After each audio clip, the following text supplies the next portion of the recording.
মিম্মা রাযাকনাকুম, আমি তোমাদেরকে যে সমস্ত রিজিক দিয়েছি, মিন ক্বাবলি আন ইয়াতিয়া ইয়াউমুল লা বাইউন ফীহি ওয়ালা খুল্লাতুন ওয়ালা শাফাআহ ওয়াল কাফিরুনা হুম যালিমুন।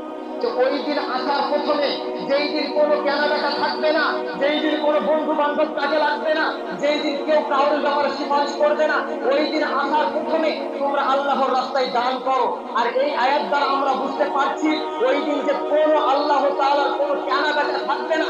কেনাবেচা না থাকার সত্ত্বেও যদি আমরা আজকে মসজিদ নির্মাণ করে দিতে পারি, তাহলে আমাদের কেনাবেচার সমান আমাদের মর্যাদা আল্লাহ তাআলা বাড়িয়ে দিবেন। ওই দিন কোনো বন্ধু বান্ধব কাজে লাগবে না।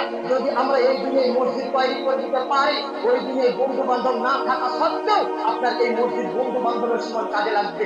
এই দুনিয়ায় যদি আমি মসজিদ তৈরি করে দিতে পারি, ওই দিনে কেউ আপনার ব্যাপারে সুপারিশ করবে না, কিন্তু এই মসজিদ তৈরি যদি আপনি করতে পারেন, এই মসজিদ আপনার জন্য সুপারিশ করবে।